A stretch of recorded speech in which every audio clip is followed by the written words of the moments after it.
Hello everybody and welcome to Level 30 Games. Today I want to talk about a game series that has been as dormant as long as I have since our last review. Okay, well maybe not that long, but today I wanted to talk about Pikmin 3 Deluxe. If you're new to the channel, remember Level 30 Games is the place that skews its reviews and content towards the busy active adult gamer, so if you like what you see, consider subscribing, and if you're returning, thanks for being a part of the Level 30 fam. Pikmin 3 makes the jump from the Wii U as one of the last generation games, and while its merits as a port are questionable, the core content is not. This game is a blast, and one need not worry about jumping into the series in the third installment. You play as one of 3 explorers, sometimes at the same time, from the planet Kopai on a quest to find food to return to your homeworld to feed its inhabitants who are experiencing famine. It's a darker storyline that, while sitting in the background, still contrasts the bright and colorful game world, especially the titular Pikmin creatures. Your job over the course of each day, a day consisting of 20-ish minutes real-time, is finding food but also finding parts of your ship because of course it crashed to the ground. Gathering these foodstuffs and electronic thingamajigs is impossible if it weren't for your Pikmin pals, of which you can control up to 100 at any given time.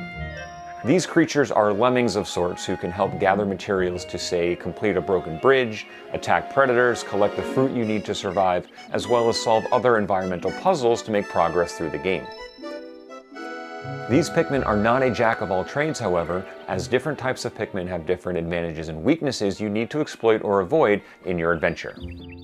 Red Pikmin are immune to fire but prone to being crushed and drowning. Yellow Pikmin can be thrown further and are immune to electricity. Blue Pikmin can traverse in water. Rock Pikmin can't be crushed and can break glass. And Pink Pikmin can fly, allowing them to travel to different places and attack flying enemies. Knowing when to use the right Pikmin to solve a puzzle helps save time in your day, and when heading into battle, it's the difference between a quick victory or sudden defeat. The puzzles are clever, though overall not too challenging, but that doesn't diminish the level of satisfaction I gained in solving them.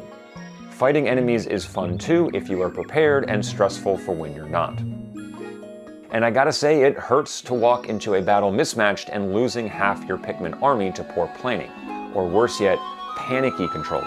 Now, I say panicky controls as opposed to poor controls because more often than not, it wasn't poor implementation that caused mistakes, but rather the time it takes to input specific things and have on-screen characters react to it. In the heat of battle, it's especially easy to do the wrong thing, but just as easy to do the right thing late. These moments were frustrating. That being said, as a Wii U port, I can say I don't miss the second screen. In fact, overall, I'd say this is the best Pikmin has ever controlled, and that's coming from somebody who played the series on GameCube, Wii, Wii U, and now the Switch. Sorry 3DS Pikmin game, but you suck. Some updates to the control scheme has been implemented as well, such as the option to lock on to certain objects, as well as auto-pluck Pikmin from the ground. Camera controls are nice too, although I kept instinctually wanting to tilt the camera up, and sadly you're not able to do so as Pikmin keeps its focus squarely on the ground. As for the port, returning players have the notion of the Deluxe moniker to deal with. There are some nicer additions to the game here, like a split-screen co-op mode, which I didn't get a chance to test, but looks like it would be a lot of fun.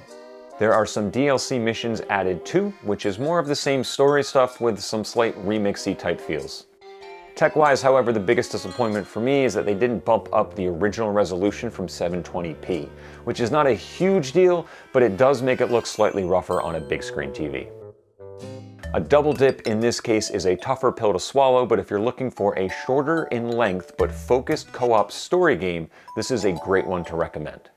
On the level 30 front, the game will take around 15-ish hours to complete, which hits that sweet spot for those of us who are super busy and don't want to worry about a game overstaying its welcome, especially as the holiday onslaught of other stuff to play and do looms large. Each day within the game, like I said earlier, lasts about 20 or so minutes, which makes for a short play session if needed, as well as a natural stopping point if you need to call it quits. In that regard, it made an in-game day or two before bed or a quick 20-minute play session during halftime of a football game on Sunday, something that made completing this game without a dedicated sit-down a really nice reality. So that will do it for my quick review on Pikmin 3 for the Nintendo Switch, a short but sweet, charming game filled with Nintendo magic. While it's a hard sell for those that have played it before, it's a great entry point to the series for those who haven't. Do you plan on picking this up, or are you giving it a pass with everything else coming out on the horizon, new systems included? Let us know in the comments below. If you're looking for some other fun stuffs to watch, make sure you check out our other Level 30 offerings like our Let's Plays, podcasts, first impressions, and of course, other reviews. Until then, I'll see you in the next level.